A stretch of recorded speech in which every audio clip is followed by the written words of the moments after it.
mémoire important pour notre village, comme vous l'avez bien compris en cheminant jusque-là. Il faut resituer la période pendant laquelle se déroulent ces événements. Nous sommes pendant la Seconde Guerre mondiale. La France subit l'occupation de notre territoire par l'Allemagne nazie et le maréchal Pétain vient de promulguer la loi de réquisition du 4 septembre 1942, malgré l'opposition de 4 ministres et du Service national des statistiques, à une aggravation, qu'il faut bien dire, sensible de l'impopularité de ce régime. Cette loi du 4 septembre ne frappe de fait que les ouvriers. Elle fut surtout appliquée en zone occupée, la plus industrielle et la plus peuplée. Cette loi, récemment redécouverte par les historiens, fut responsable du départ forcé de près de 250 000 travailleurs en 6 mois. Plus connue est la loi du 16 février 1943. Pierre Laval instaure alors le service obligatoire du travail, ainsi appelé la première semaine, et qui, en raison des railleries dues aux initiales, parce que le service obligatoire du travail, c'était le SO, fut rebaptisé STO. Le recrutement de catégoriels se fait alors par classe d'âge entière. Les jeunes gens, nés entre 1920 et 1922, c'est-à-dire ceux des classes 40, 41 et 42, sont obligés de travailler en Allemagne ou en France à titre de substitut de service militaire. La classe d'âge 1922 fut bien évidemment la plus touchée. Les Français réquisitionnés et transférés contre leur gré vers l'Allemagne doivent participer à l'effort de guerre et compenser le manque de main-d'œuvre locale dû à l'envoi des soldats allemands sur le front russe. Une fois sur le sol allemand, ces Français étaient hébergés dans des camps de travailleurs sous surveillance de la Gestapo, police nazie, et œuvraient dans les usines, dans les fermes, sur les voies de chemin de fer. Les historiens estiment qu'entre 25 000 et 30 000 STO ont perdu la vue en Allemagne, victimes de mauvais traitements ou fusillés parce qu'ils tentaient de s'échapper. Le STO provoqua le départ dans la clandestinité de près de 200 000 réfractaires, dont environ un quart gagnèrent alors les maquis en pleine formation. C'est ainsi qu'à Césaria, en ce lieu bucolique et fort discret, se réfugiaient assez réfractaires qui refusèrent de se plier à cette loi injuste. Un groupe de résistants s'est alors constitué à Césaria, composé de Lucien Festas, de Georges Favre, d'Hippolyte Thévenard, d'Albert Gringot, et qui furent rejoints quelques mois après par René Péchu, Raymond Duboclard et encore Jo Favre.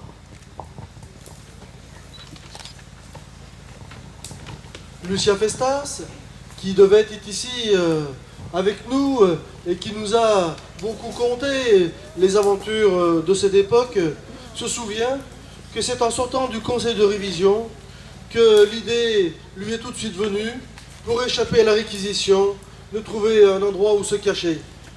L'endroit choisi, ensuite, ce fut le métier ou l'occupation de ravitailleur qu'il accepta pour nourrir l'ensemble des hommes qui étaient venus avec lui se dissimuler ici. Ce métier de ravitailleur, il l'occupa parce que, nous a-t-il rappelé, il est agriculteur, et donc c'était tout naturellement qu'il acceptait, avec sa famille, de fournir le pain, les pommes de terre, le vin et tous les flancs convectionnés qui leur permirent ici de subsister pendant quand même 18 mois. 18 mois passés ici, alors l'endroit est sympathique en ce dernier dimanche de juin, mais on peut se souvenir qu'à l'époque, le printemps, l'hiver, fut bien long pour ces hommes qui, à quelques pas de leur famille, et bien durent vivre ici dans une clandestinité et dans une totale opacité. Donc on a pour eux un instant, une pensée bien émue, et je laisse maintenant la parole à notre président de l'amicale des anciens combattants. Un fond vertical, à ciel ouvert. C'est les flancs du Mont Muret qui est derrière et au-dessus. Alors, à partir de ce moment-là, ils ont commencé, disons, à aménager un petit peu ce secteur. Ils y ont mis une couverture de bois. Et au fur et à mesure qu'il y avait des réfractaires au STO, comme l'a dit Jean-Yves, qui passaient par là, ils pouvaient être à l'abri. Mais la corvée consistait à couper du buis. Comme vient de faire notre copain là. Alors à quoi servait ce buis? Vous le saurez donc dans un prochain collègue qui va arriver.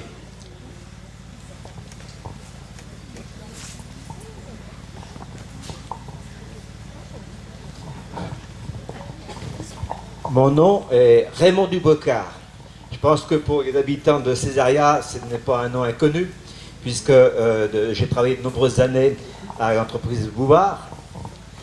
Et j'étais investi dans beaucoup d'associations, notamment au niveau du foot. Je suis décédé le 23 décembre 1993, donc ça fait une petite vingtaine d'années, presque une vingtaine d'années.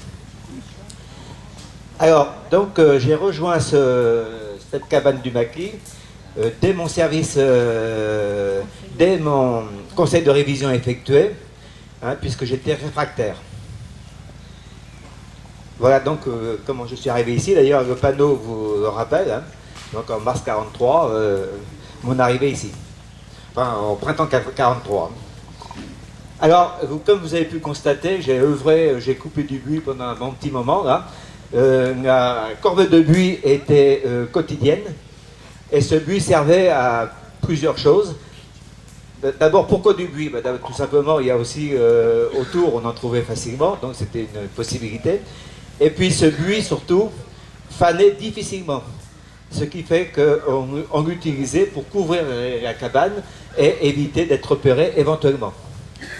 D'autre part, ce buis en brûlant pour se chauffer, ou pour réchauffer de la nourriture. Donc ce bruit en brûlant dégage très peu de fumée. Donc ça évitait aussi tout repérage. Comme M. Pajot vous l'a dit, ce lieu était complètement différent. Cette cabane était pratiquement invisible à 4-5 mètres, puisqu'il y avait un taillis de 3 ou 4 ans qui entourait cette cabane, et on pouvait passer devant et on n'apercevait même pas cette cabane. Le chêne qui est ici existait déjà. D'autre part, il n'y avait bien sûr pas de chemin comme vous l'avez emprunté, ce qui fait que très couramment, on pouvait se perdre en venant rejoindre cette cabane. Ah, voilà nos camarades. Voilà nos camarades qui arrivent de la corbeille. Ils ont dû aller à la chasse.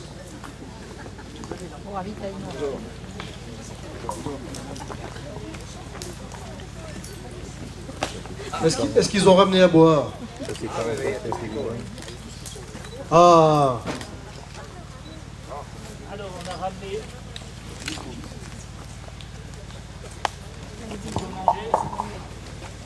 Oh mais il n'y a rien de vraiment secret.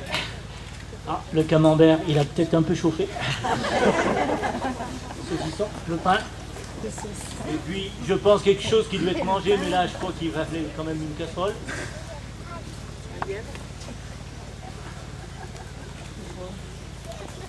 Un peu de pommes de terre. Voilà. Donc c'est pour que votre camarade puisse manger pendant quelques jours. Voilà. Alors moi, je suis monsieur René Péchu, compagnon de cette même terrible époque. Mon camarade et moi représentons 2 réfractaires locaux qui se sont dissimulés en ces lieux durant toute la période de cette Seconde Guerre mondiale. Nous sommes ici au plus 5 à la fois, car vu l'exiguïté de notre cabane, il ne pouvait en être autrement. Notre cabane était un relais sur la route des résistants du maquis de l'Ain et du Jura. C'était pour eux un des refuges provisoires d'une chaîne de relais. Aucun occupant qui passait sur la route départementale ne pouvait voir cette cachette. Ils sont pourtant remontés jusqu'à la route de Jasson et jusqu'à Montjuly.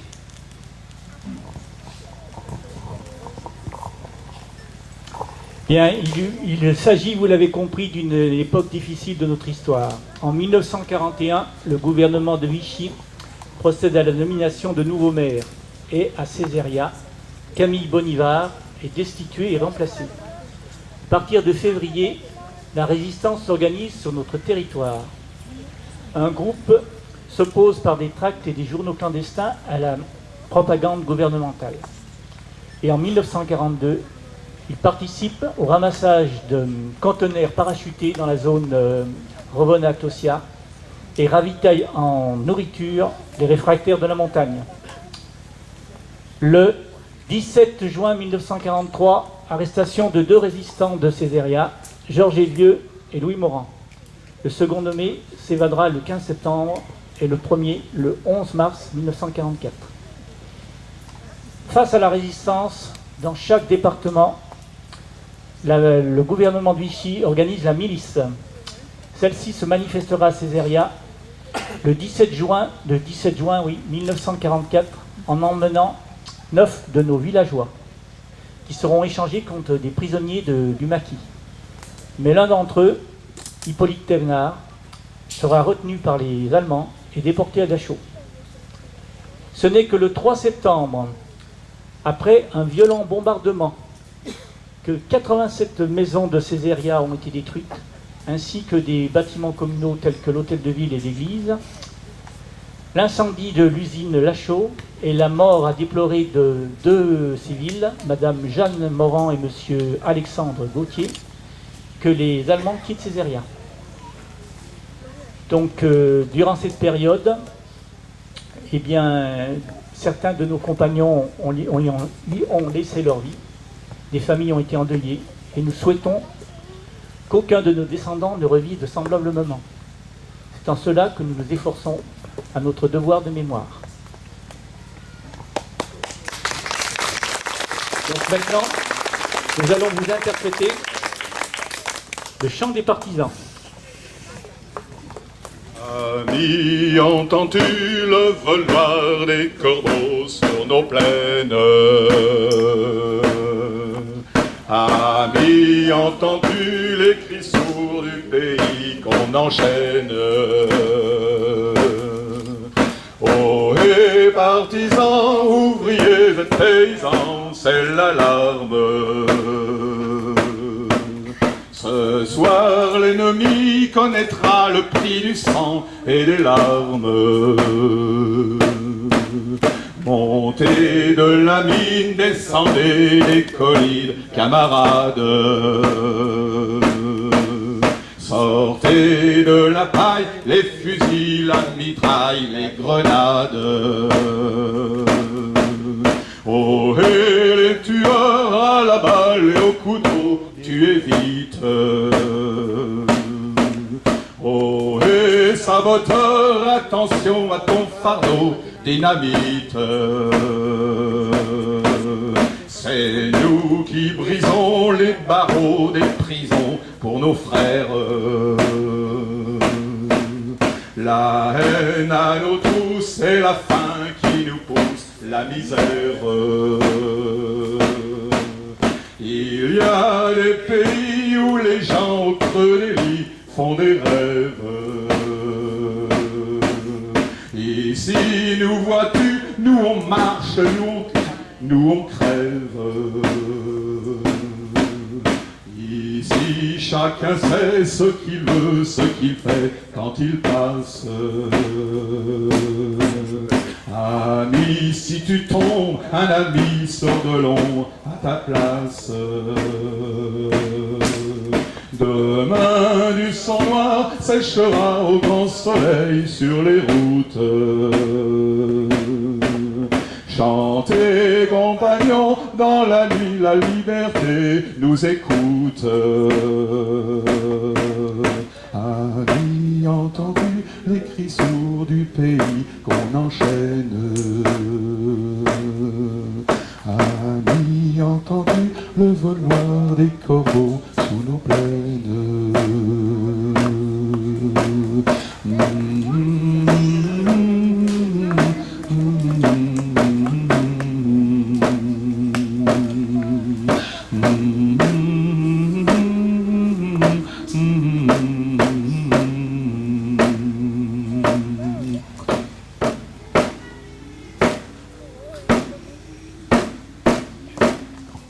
scénette vient de se terminer donc sur le chant du maquis. Vous l'avez tous reconnu, cette chanson des partisans, qui avait été composée par Maurice Druon et Joseph Kessel en quelques heures, le 30 mai 1943. C'est l'hymne des partisans, comme la Marseillaise est l'hymne de la fraternité et l'hymne de la République. Et je crois qu'il était important de se le remémorer. Alors je crois que maintenant, vous allez pouvoir repartir sur ce sentier du maquis. Bien serrés tous. Bien serrés, bien tous, jusqu'aux roches de Cuiron pour la scénette suivante. Oui, fauteuil de On séquence. vous attend.